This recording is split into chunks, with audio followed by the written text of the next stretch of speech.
Good evening. It's Saturday, late, uh, July 24th. I'm going to talk about a sort of complicated avalanche of a thought I had today while driving around. And I'll try to simplify. Uh, I'm still trying to keep these, quicker than 5 minutes. Anyway, the thought is one I've had for years about, of all things, Darwin's idea, survival of the fittest. Now, I have not read his book. I don't claim to be that kind of an expert. But I have to assume at this point in my life that somehow he was misquoted. He was certainly misused. And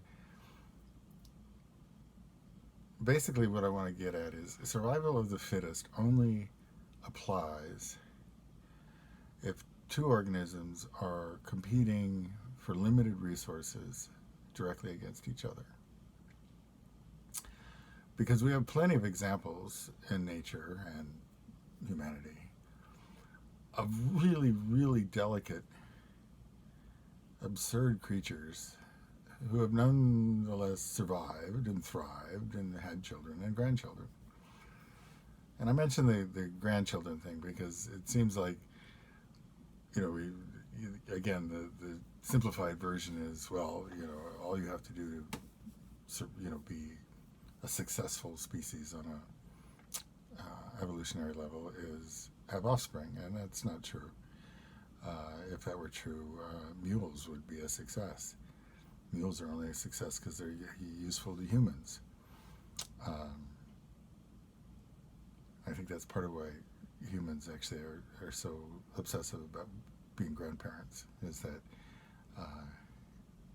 it's perfectly easy to have children that then themselves do not have children, and then your line has ended, and oh my God, evolutionary disaster. Anyway, this came up today because naturally some of my passengers are not what you would call ideal or, perfect employees. A couple of them probably are unemployable. And that's fine. That's fine. And historically it's been fine, and it needs to be fine into the future, but we are running into a situation where some people are panicking because somehow we are less fit, or that, that there's,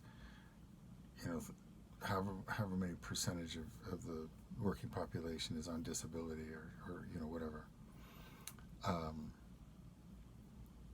We have a lot of technology. We have a lot of efficiencies. We do not need everyone over the age of 18 to have a full-time job. That's, one of the benefits of being in civilization. And when I think about survival of the fittest in the arts, it's even more absurd. How fit do you have to be a successful potter? And this comes up to me every time I see what seem like ableist videos of, strapping muscular men showing off the size of their pots. Or in one case, I hate to say it, but the wood-fire conference in Helena, a very prominent wood-firing potter bullying the crowd by showing, 100 identical mugs, he threw one morning, as if the rest of us suck because we couldn't do that, or we don't do that, or something, and all I can think of, what a poor schmuck. He's got all the advantages in the world and has made himself a factory worker and has set up a situation where his mugs have to be identical for any of the buyers to think they're valuable. Dear God, it's not that kind of a contest.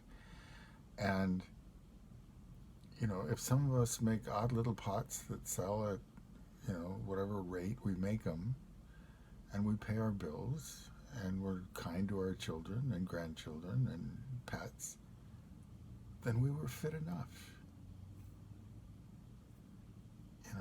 Stop turning the whole human endeavor into a eugenics experiment. Anyway, survival of the fit enough. It's all we need. Have a good day.